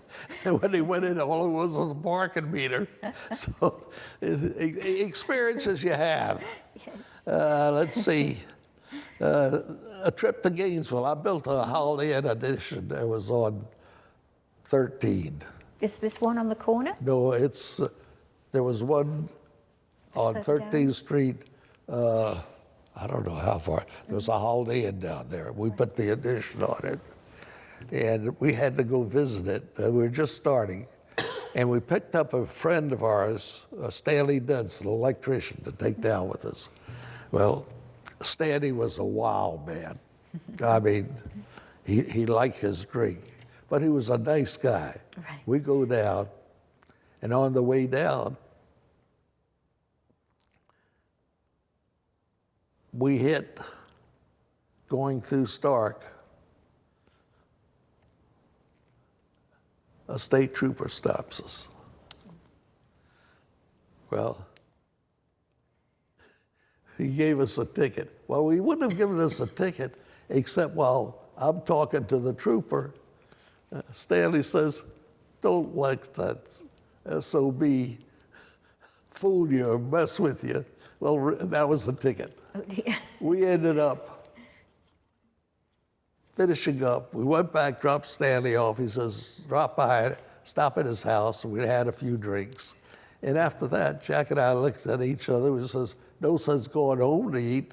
We'll go to his Bono's, where we're going. We're going down Beach Boulevard, each one going like this. A policeman stops and gives us 2 tickets. Oh dear. 3 tickets in one day. Oh dear. And it didn't stop there. You think coincidences. We were able to work out of the tickets, but it must have been 2 years later at a warehouse on 21st Street. On a Saturday, I was at the office, and someone called, the water pipes busted. If they left 5 minutes earlier, I wouldn't have known about it. So I head over to the warehouse. I cross the Main Street Bridge. As I get to the bottom of the bridge, I'm speeding. I'm anxious to quit work. I look at back of me. There's a traffic officer on a motorcycle. Right. I see his lights flashing, so I pull over and worried. He pulls up, and we talk, tell us a few stories. He starts writing a ticket. He says, by the way, did I pick you up before?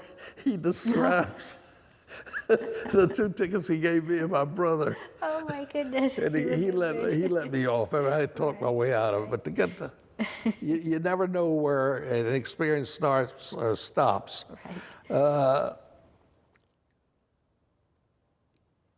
Overseas travel. Yes, I did want to ask you about that. My passion has been travel all my life, and I think it started in the service.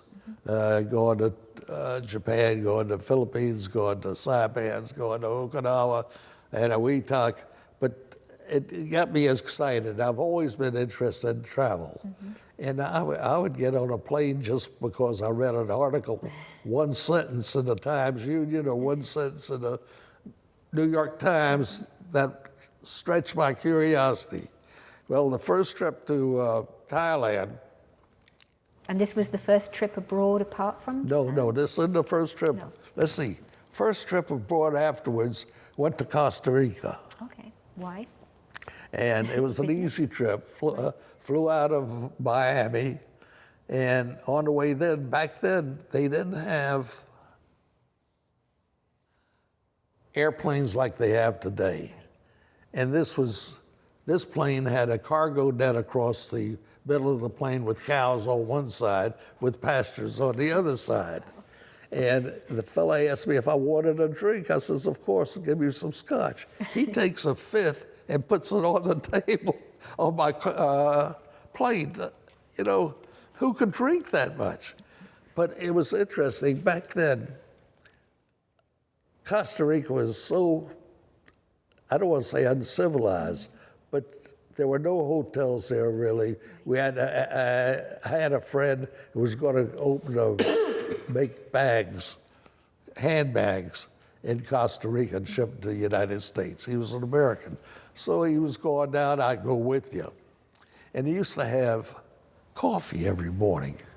And this place was phenomenal. They made the best coffee con leche you ever taste. And there was a square there.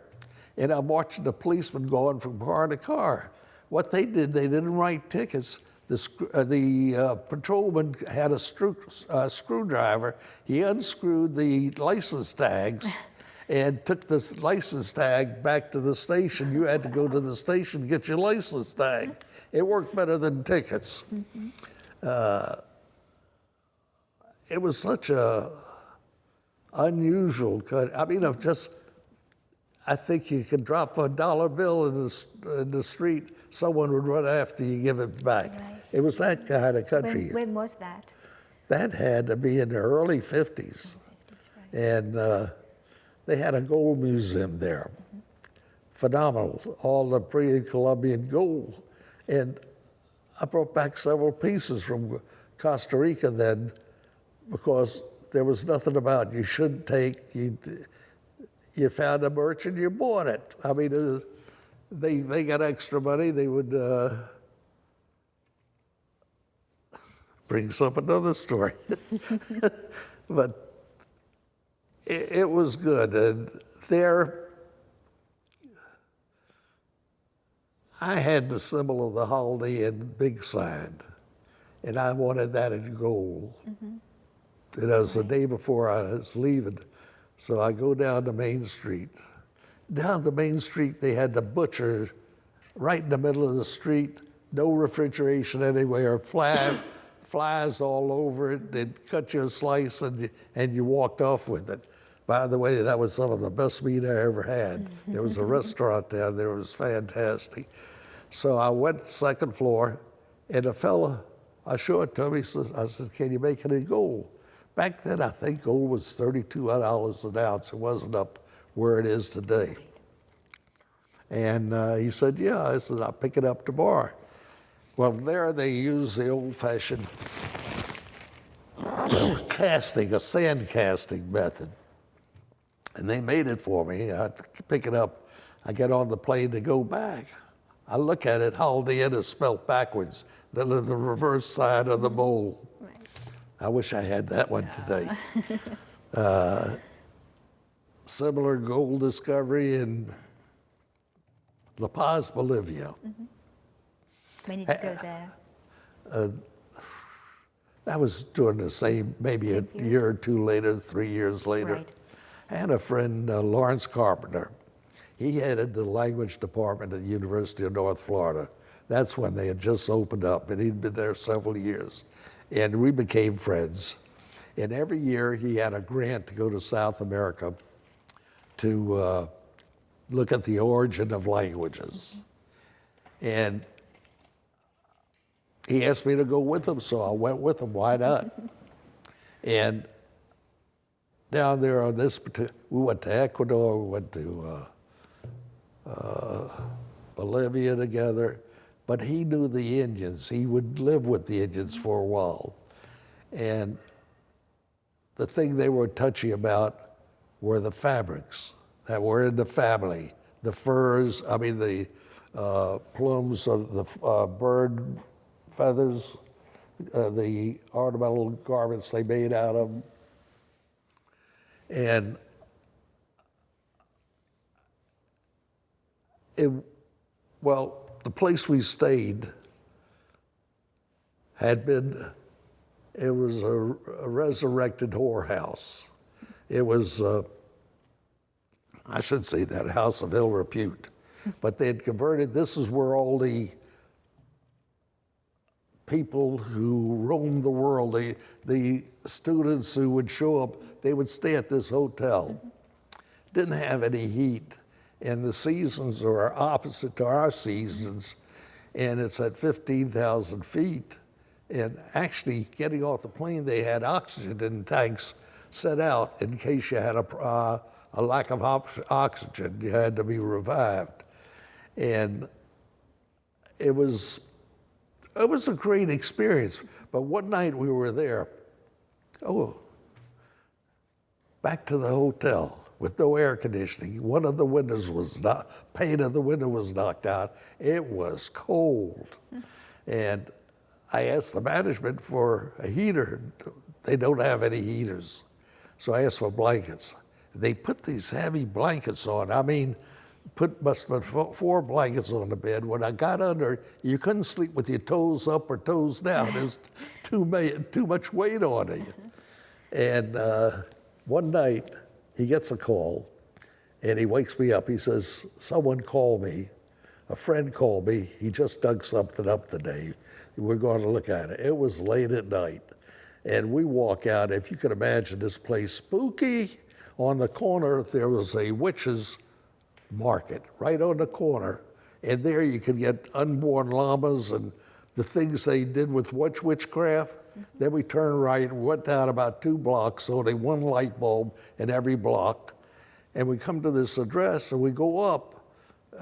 Lawrence knocked on the door, identified himself. This fellow let us in. First thing he did was prop up the chair against the door so it'd be protected. And we're there talking a little while. He says, Sam, I want to show you something.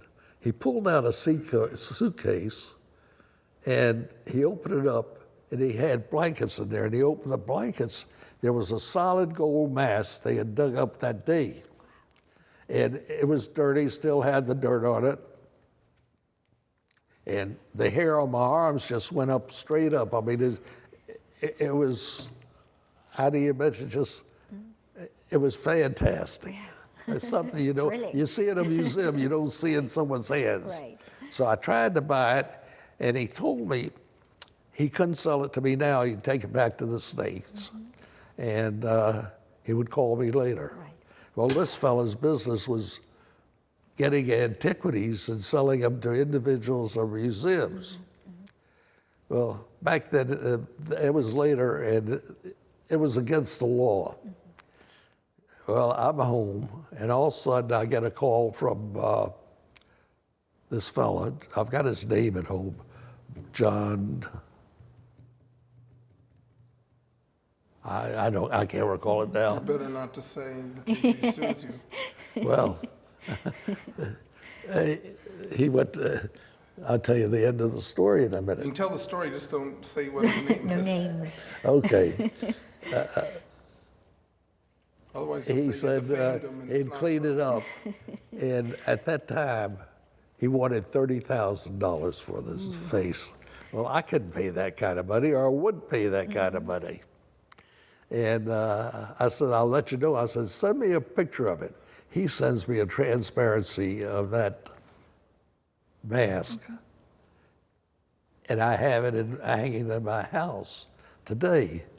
And it wasn't 10 days later, I get a call, a lady identifying herself as a customs agent out in San Francisco. She wants to know about this fellow.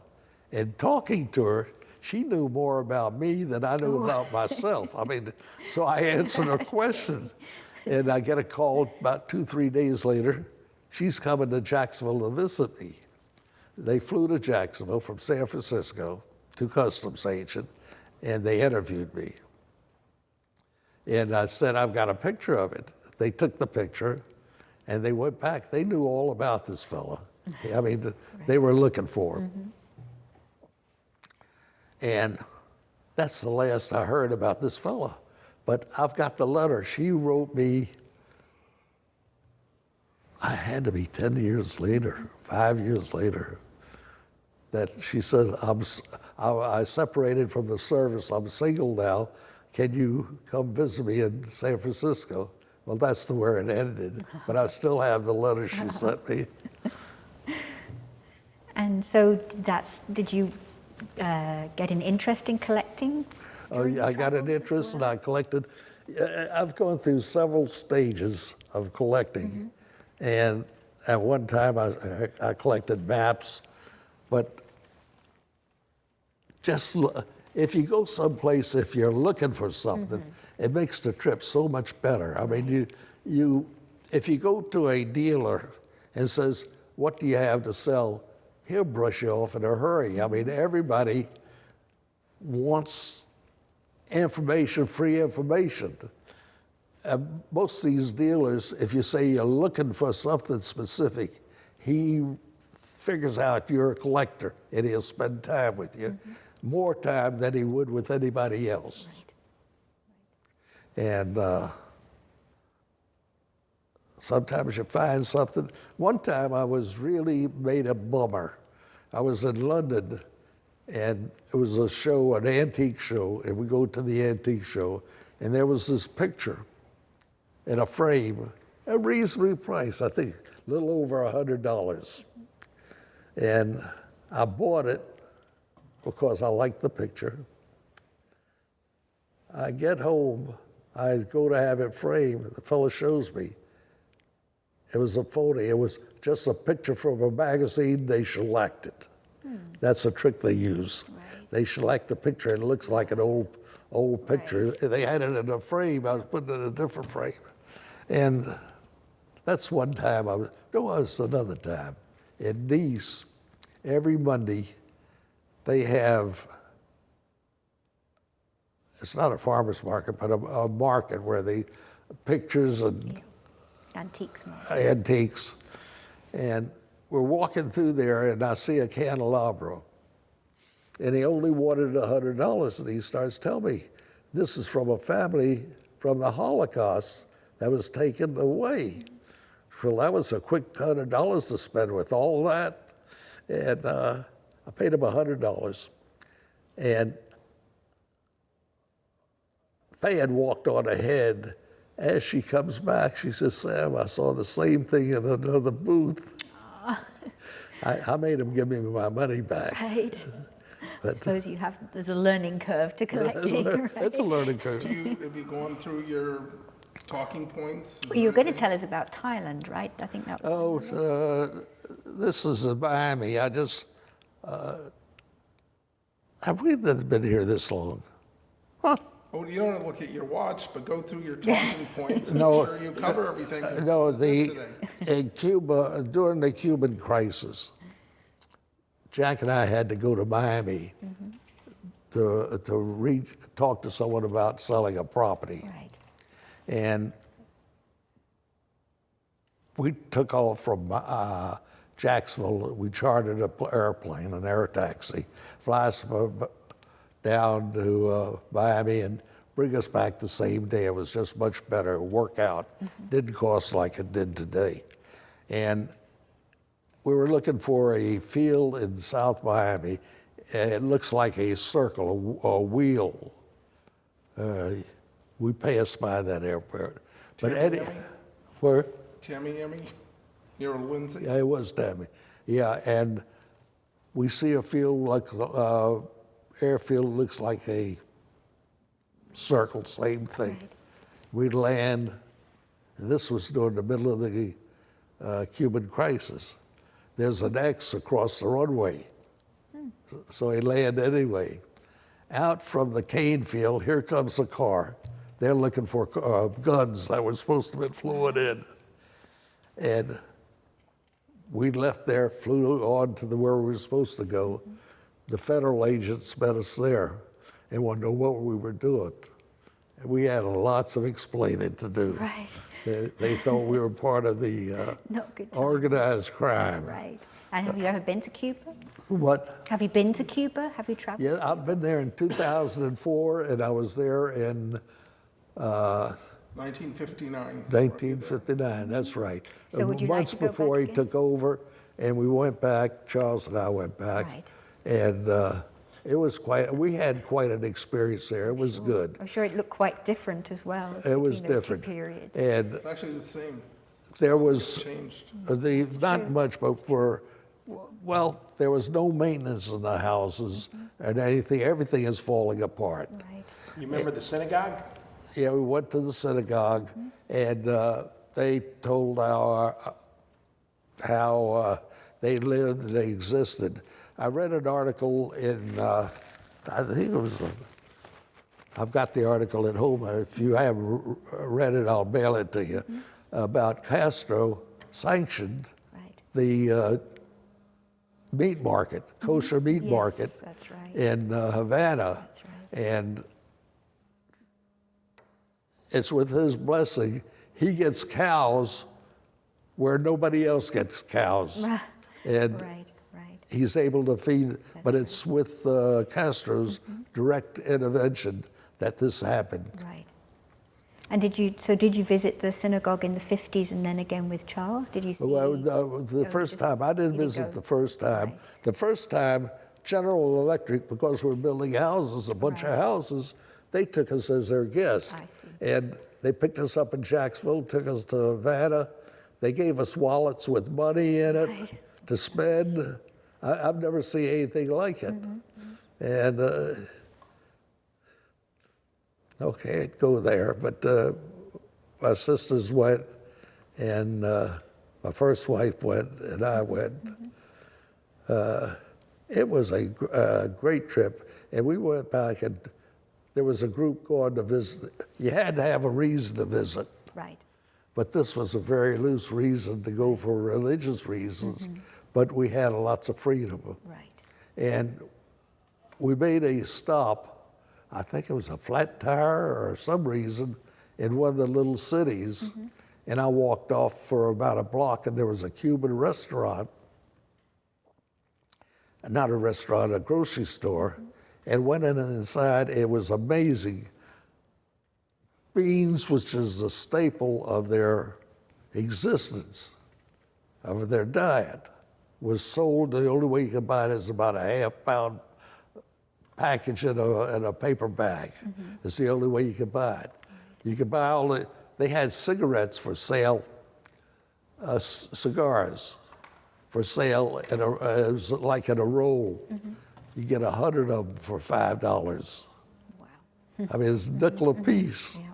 Yeah. But if you got the good cigars, the fancy one in a box, I brought 3 boxes back from that trip.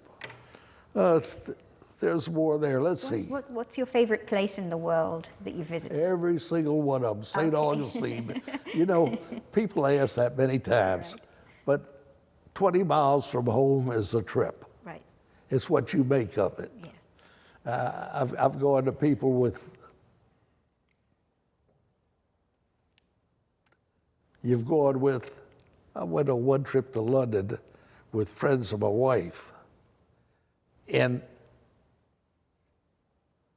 when we went to eat, the other couple, the fella walked up and down the street, which was the lowest price fixed meal in the block. It just ruined the whole trip. I mean, doing that. Right. Let's see what else we have. Did you ever talk about Gene Johnson's? No, I don't think I ever talked. This is a little bit of local history Okay. in the Jacksonville, St. Augustine area.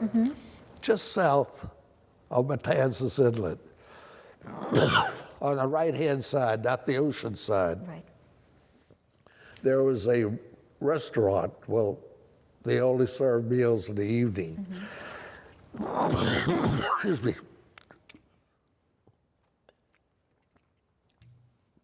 There was a old black man, looked like he was older than Methuselah, white stubbled face, wore fisherman boots, and he had a big room, 4 tables. I guess each table would hold maybe 15 to 20 people at each table. It had, I think it was a coquina floor, not a concrete floor. And in back of that, he had a big fire. And before you entered was where he lived and where he prepared the fish. And as you took 10 steps, you were in the river, in the back if you turned the wrong way. Right. Well, it was well known, and on this one occasion, Jack and I hired a bus and took a whole crowd of people to Gene Johnson's.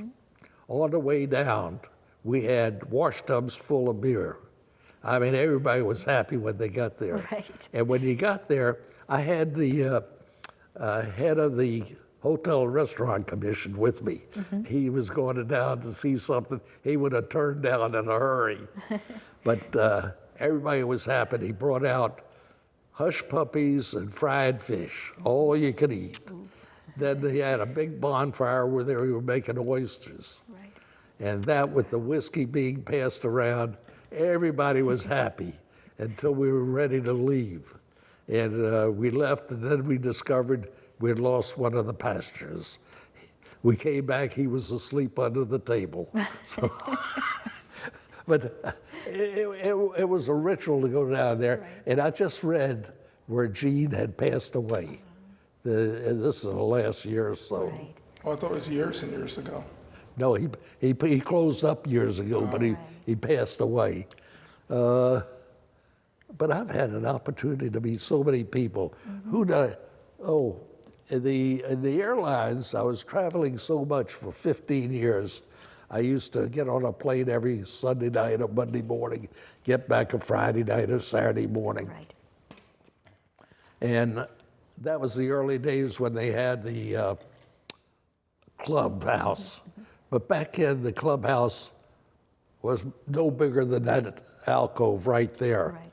And very few people got on the inside. Right. So I knew the not the flight attendants, but the attendants there, and they would take me in. And on one occasion, who's in there? George Foreman.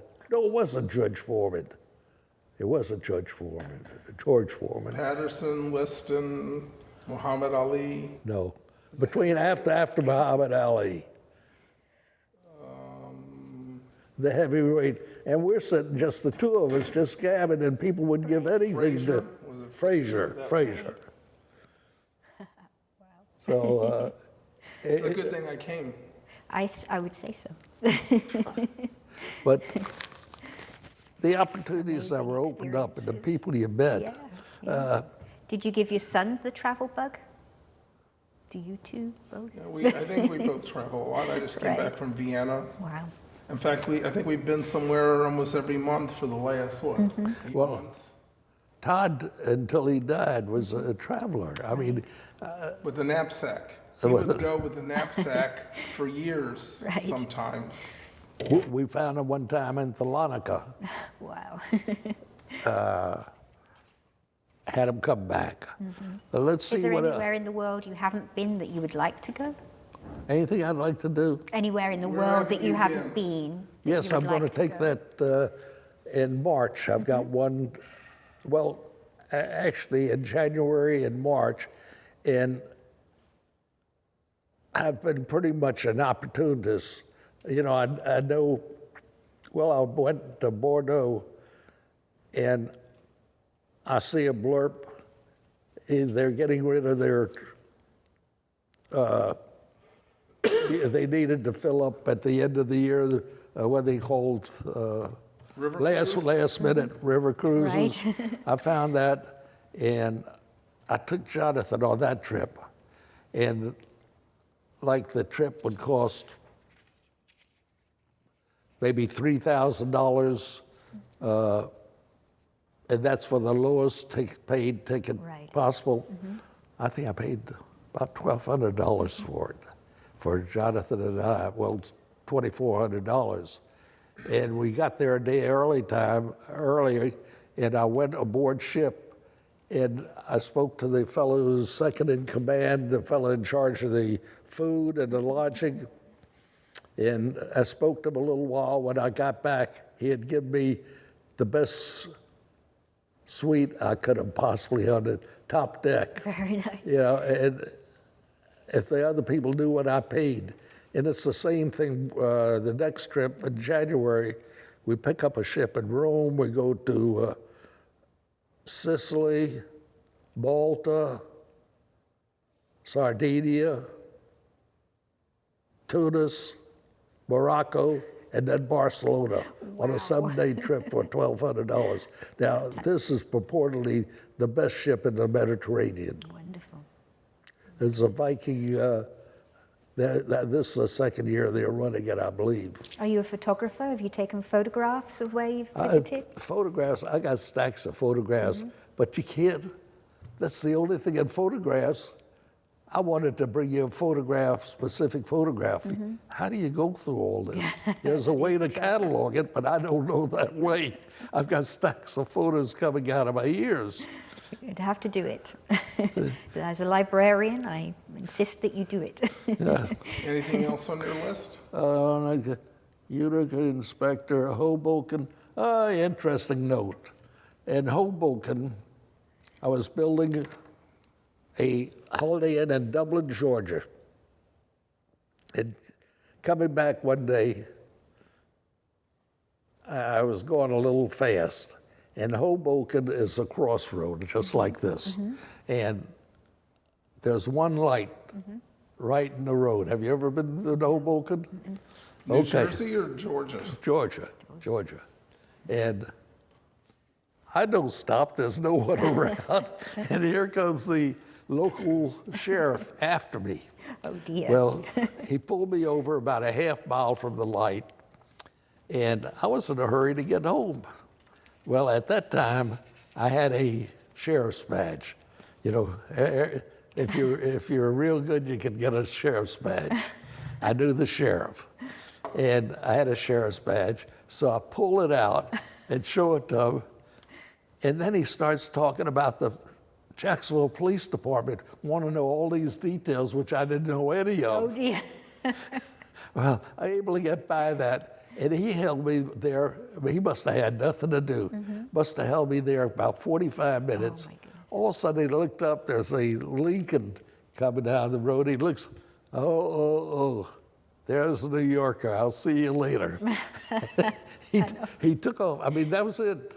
I mean, but the things you run into, let's see.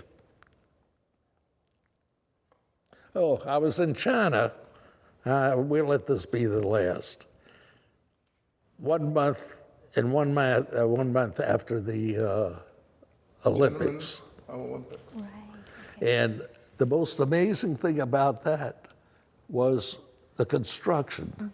They told me at the time that there were 75% of the world's cranes were being used in China. Oh my God. And buildings going up everywhere. And there's a second level highway that goes through the city. And you can't imagine how they're going to be ready for the Olympics. Right. I came back, well, I had such a good time. Faye made me bring her back the second time. And we went to Shanghai on this trip. And I see these buildings on the highway. You look right straight through them, they're empty. And something's wrong with the Chinese market. I mean, construction, you build that much and it's empty, something's got to happen. Right. But then I came back with Henry Turner, that's what it was, another trip to China, and I was caught in that big earthquake that hit China. I don't know, 60-some-odd thousand people were killed. And we were in Xi'an. We were in maybe the 5th floor of the Hyatt there, and taking it out. We'd been running all day. We took a nap, and I'm sleeping, and Henry works me up, and he says, let's get out. And the whole building was moving. So we get to the door, and being a little older, I wasn't as slow as Henry. Well, 2 of the employees grabbed me under the arm, lifted me up, and they ran me down the steps. And it was the most unusual experience in the world. I'm sure you don't forget something like that. No, but You've been to China how many times? I don't know. Quite a few, right? I don't know. Because you went with our rare books curator. Was that? We went to Taiwan. Now that was an interesting experience. No, you bring up the questions. I mean, subjects. She's going to run out of tape. Yeah. In Taiwan, I went to Sam Hong. He's here, and it started out as a simple, conversation. I said, I'll take you to Taiwan. Right. And we get to Taiwan, and a friend of his he hadn't seen in years picks us up. He doesn't take us to the hotel, he takes us to his house. He had just sold a manufacturing plant of electronics. He was the most hospitable man you ever saw. Right. I mean, we went to unusual places to eat.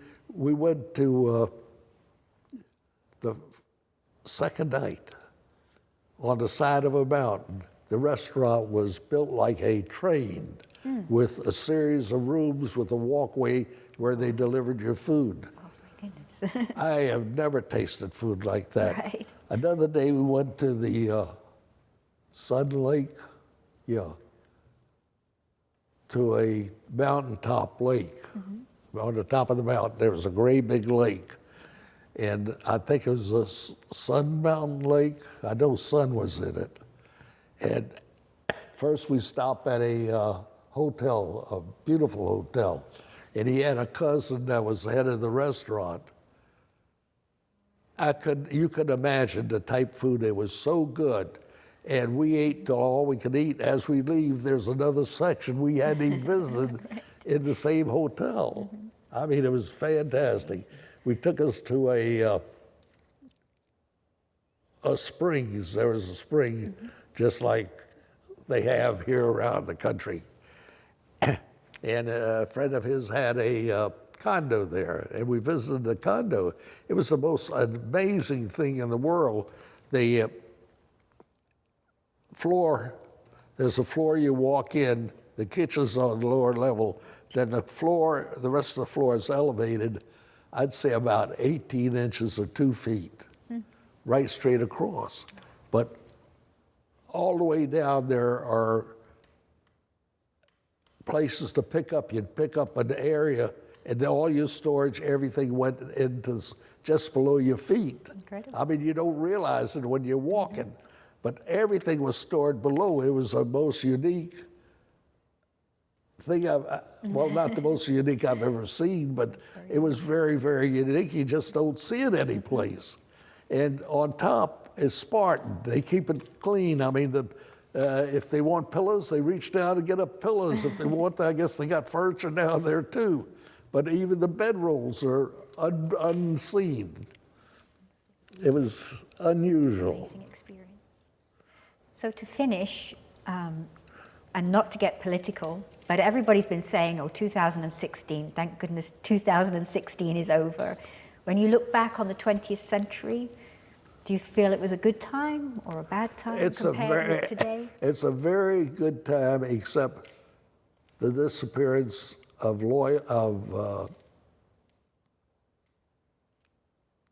everybody seems to be looking out for themselves. And I feel it's very, very dangerous of what the kids are doing.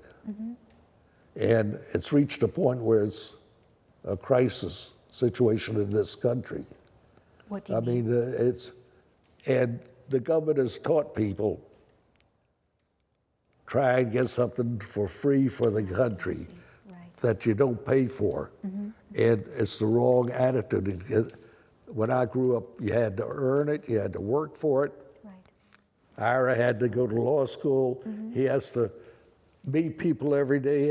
If he doesn't work, he doesn't eat. Charles, the same thing. If he doesn't socialize with people, he doesn't have clientele to rent. And that goes a long ways. The civility of the country has disappeared. I tell you one last story and I'll quit. Wait, how would you solve the civility problem? Don't ask me to solve it. It's beyond me. I mean, really, it has to be taught in the family and in schools. and schools are afraid to do it. Yeah, so why do you think people believe nonsense? Why do you do think that guy went in the pizza parlor and shot it up because Hillary Clinton was there molesting people? A lot of people believe nonsense they read on the internet. Why do you think that is? It's the culture. Again, right back to something for nothing.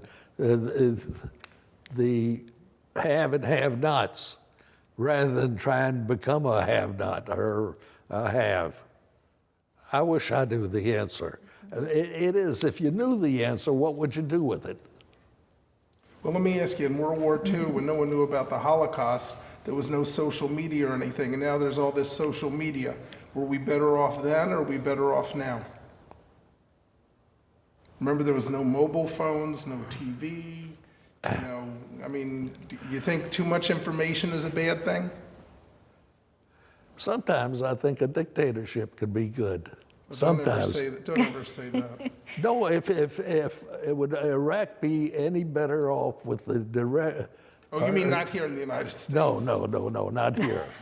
They can have it elsewhere. Yeah, like somewhere else. Yeah, someplace else. Seemed like people are used to be directed. Maybe they haven't had freedom in the past, or maybe they don't know how to use freedom. But it takes someone far wiser than me to answer that question. Remember this for posterity. You don't want to say we need a dictatorship there. Okay, so he's corrected. He's just talking about those other I think that countries. was a wonderful interview with wonderful memories. I just want to say one thing.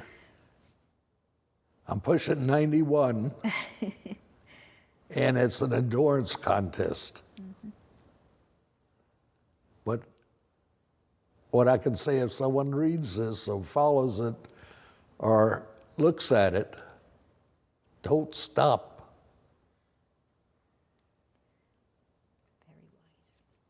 Very wise and good advice. Well, thank you very, very much for this interview. It's been a pleasure talking with you. Well, this was a pleasure for me. Be mandatory.